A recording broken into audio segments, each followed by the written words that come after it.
पिता का आखिरी पत्र।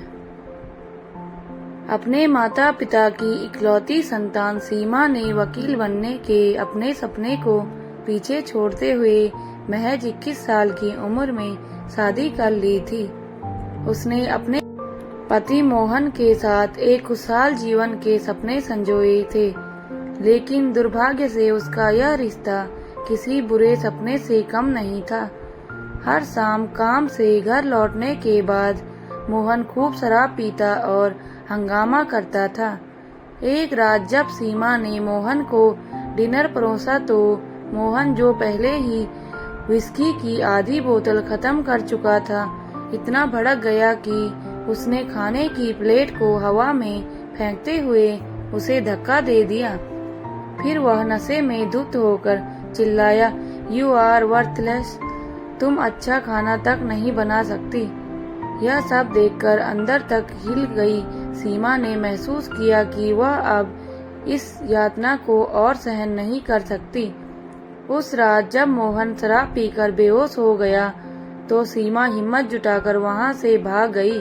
वह अपने परिवार के पास वापस चली गई, जहां उसका भाई अंकित और उसकी पत्नी श्वेता रहते थे। हालांकि सीमा ने उन्हें अपनी वापसी के बारे में सूचित कर दिया था, लेकिन वे उसे देखकर बहुत खुश नहीं थे।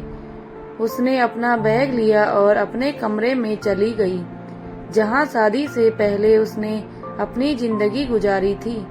अपने कमरे में सब कुछ बदला देखकर उसे बहुत हैरानी हुई। यहाँ उसे सब कुछ अपरिचित लग रहा था। उसके खिलौनों और किताबों वाली अलमारी को हटा दिया था, यहाँ तक कि उसका बिस्तर भी अब वहाँ नहीं था। यह सब देखकर सीमा रोने लगी और भागते हुए अपने पिता के कमरे में चली गई, जिनका कुछ साल पहले ही निधन हो गया था।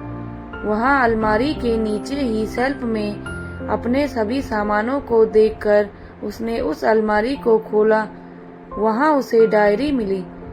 उसने जब उसके पन्ने पलटे तो वे उसके पिता की लिखावट से भरे पड़े थे। इसी डायरी में उसे एक पिता का पत्र मिला, जो उसके पिता ने अपने निधन से महज एक दिन पहले लिखा था। फिर उसने पिता का पत्र पढ़ा। "प्रिय सीमा, मुझे उम्मीद है कि तुम ठीक हो। पिछली बार जब मैंने तुम्हें देखा था तो मुझे लगा था कि तुम खुश नहीं हो। हालांकि तुमने मुझे अपनी झूठी मुस्कान से अपना सारा दुख छुपाने की कोशिश की थी, लेकिन मुझे तुम्हारा दर्द साफ दिखाई दे रहा था। मैंने तुम्हें कुछ नहीं कहा, लेकिन इस बात से खुद को तसल्ली दी कि मेरी छोटी सी बच्ची अब बड़ी हो गई है और बहुत मजबूत है। सीमा, मैं तुम्हें बताना चाहता हूँ कि मुझे तुम पर बहुत गर्व है, लेकिन हमेशा याद रखना कि दूसरों को खुश करने के लिए तुम्हें अपनी खुशी का त्याग करने की जरूरत नहीं है। मुझे जीवन में बस इस बात का अफसोस है कि तुमने अपने वकील बनने के सपने को पूरा नहीं किया। अभी भी देर नहीं हुई है मेरी बच्ची। मुझे तुम पर पूरा भरोसा है कि तुम अभी भी इसे पूरा कर सकती हो। मैं उम्मीद करता हूँ कि जल्द ही तुमसे फिर मुलाकात होगी। मेरी प्यारी बच्ची, सदा खुश रहो और अपने परिवार का ख्याल रखो। तुम्हारे पापा। सीमा अपने पिता का पत्र पढ़कर स्तब्ध थी। उसे लगा कि जैसे उसके पिता उसके बगल में बैठकर ये शब्द उससे कह रहे हैं। उसके आंसू दृढ़ संकल्प में बदल गए। उसने दीवार पर अपने पापा की तस्वीर को देखा और कहा, "धन्यवाद पापा, मैं आपको भी निराश नहीं करूंगी।" तब से 10 साल बीत चुके हैं। आज सीमा एक सफल वकील है। उसका एक बड़ा ऑफिस है, जहां वह प्रतिदिन कई क्लाइंट के साथ डील करती है। हर सुबह काम शुरू करने से पहले वह डायरी निकालकर पिता का पत्र पढ़ती थी, जिसने उसकी जिंदगी बदल दी थी।